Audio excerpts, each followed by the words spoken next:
Hello అండి, welcome to Swaramadhuri. ఈరోజు most famous Venkateswara స్వామి ఆలయంలో ఒకటైన ఆలయం గురించి మనం డిస్కస్ చేద్దాము. ఈ ఆలయానికి చాలా ప్రాముఖ్యత ఉంది. ఈ ఆలయంలో ఉన్న స్పెషాలిటీ కూడా ఉంది. అన్నిటినీ కూడా నేను లిస్ట్ అవుట్ చేసిస్తాను. ఈ ఆలయాన్ని ఎలా చేరుకోవచ్చు, నియర్ బై ప్లేసెస్ ఏంటి, ఈ ఆలయానికి సంబంధించిన చరిత్ర ఏంటి అన్నిటి గురించి తెలుసుకుందాం.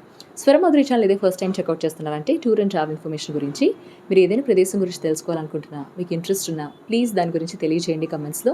ఆలయం అవ్వనివ్వండి, ట్రెక్కింగ్ డెస్టినేషన్ అవ్వనివ్వండి, సిడ్నీ అవ్వనివ్వండి, ఏదైనా సరే దాని గురించి రీసెర్చ్ చేసి మీకోసం వీడియోని తీసుకొస్తాను. సో ఈరోజు మనం ఎంతో ఫేమస్ అయిన వెంకటేశ్వర స్వామి ఆలయం గురించి తెలుసుకుందాం.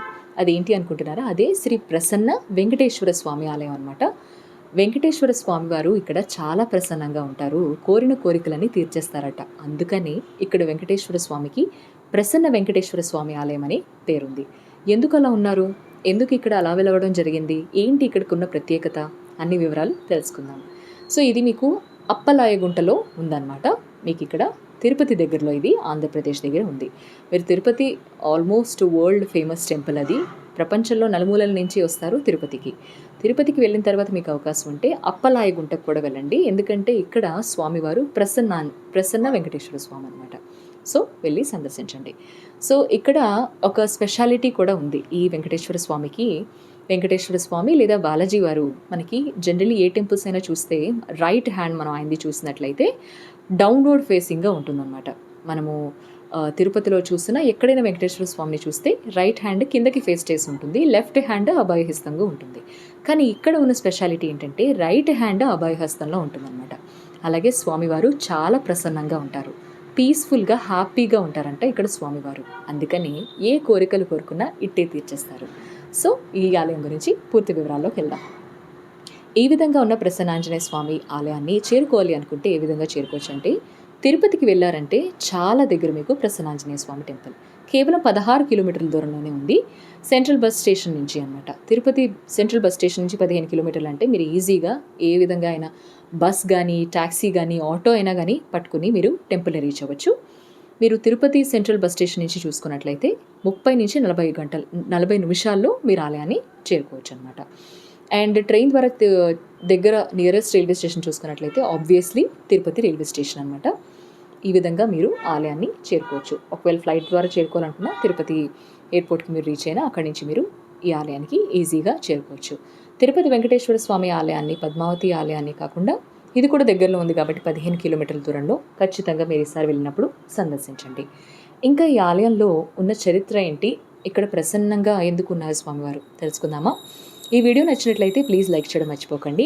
ఈ ఆలయ చరిత్ర కనుక చూసుకున్నట్లయితే శ్రీ వెంకటేశ్వరుడు నారాయణ అవతారంలో ఆకాశరాజు కుమార్తె అయిన పద్మావతిని వివాహమాడి తిరుమలకు కాలినడకన బయలుదేరి వెళ్తూ అప్పలాయగుంటలో తపస్సు చేసుకుంటున్న సిద్ధేశ్వర స్వామిని అభయహస్తంతో ఆశీర్వదించి ఈ ఆలయంలో కొలువు తీరారనమాట.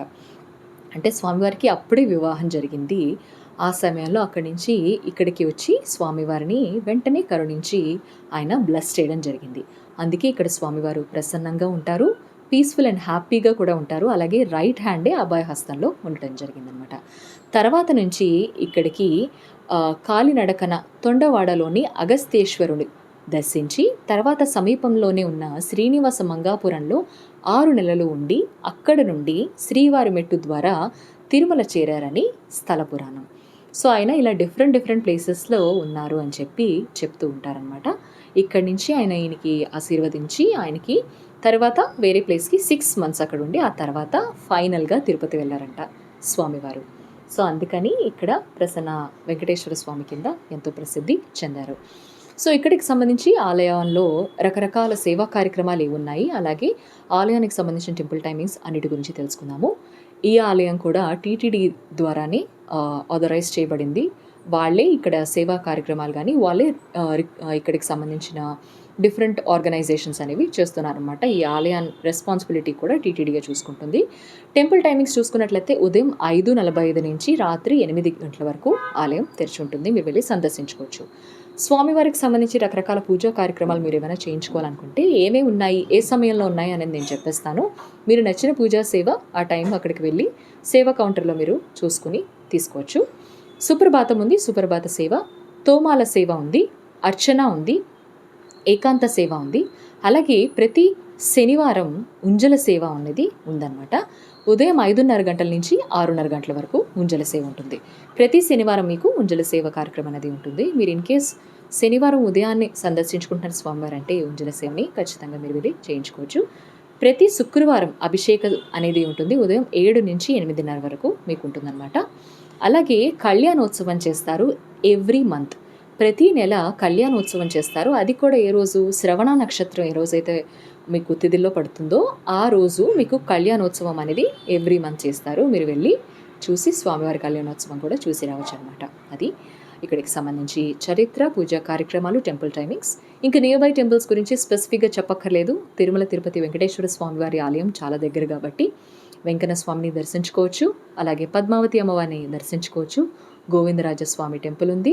ఇంకా డిఫరెంట్ మల్టిపుల్ టెంపుల్స్ అనేవి మీకు ఇక్కడే ఉన్నాయన్నమాట. మనకి చూసుకోవడానికి తిరుపతిలో అన్ని ఆలయాల్ని కూడా మీరు దీంతో పాటు సందర్శించవచ్చు. అండ్ దగ్గరలోనే మీకు చూసుకున్నట్లయితే పంచభూత లింగాల్లో ఒకటైన హస్తీశ్వర ఆలయం కూడా ఉంది. పరమశివుని ఆలయం అనమాట. దాన్ని కూడా మీకు సమయం ఒకవేళ వీలైతే వెళ్ళి దాన్ని కూడా సందర్శించవచ్చు. Complete information about Prasanna Venkateswara Swamy గురించి తెలుసుకున్నారు కదా. ఇదే ఫస్ట్ టైం మీరు వింటున్నారా? బాలాజీ స్వామి రైట్ హ్యాండ్ అభయహస్తంతో ఇవ్వడం మీరు ఇంకెక్కడైనా విన్నారా? ఇదే మీరు ఇప్పుడే తెలుసుకున్నారంటే డెఫినెట్గా దాని గురించి కమెంట్ చేయండి. ఇంకేదైనా స్పెసిఫిక్ డిఫరెంట్ యూనిక్నెస్ ఇక్కడ ఆలయంలో బాలాజీ ఎలా రైట్ హ్యాండ్ని అభయహస్తంలో చూపిస్తున్నారో అలాగే ఎక్కడైనా యూనిక్గా ఉన్న టెంపుల్స్ ఏమైనా మీకు తెలిసినట్లయితే ప్లీజ్ కమెంట్ సెక్షన్లో మీ ఎక్స్పీరియన్స్ని కానీ దాని గురించి ఆ టెంపుల్ డీటెయిల్స్ గురించి కానీ తెలియజేయడం మర్చిపోకండి. ఇంతవరకు పాజిటివ్ కమెంట్స్ తెలియజేస్తున్న ప్రతి ఒక్కరికి పేరు పేరున థ్యాంక్ యూ సో మచ్. మీ పాజిటివ్ సపోర్టే నన్ను ముందుకు తీసుకెళ్తుంది. ప్లీజ్ సబ్స్క్రైబ్ చేసుకోండి. ఫ్యామిలీ అండ్ ఫ్రెండ్స్తో షేర్ చేయండి డిఫరెంట్ టూర్ ట్రావెల్ ఇన్ఫర్మేషన్. ఇంకొక మంచి వీడియోతో మీ ముందుంటాను. అంతవరకు థ్యాంక్స్ ఫర్ వాచింగ్.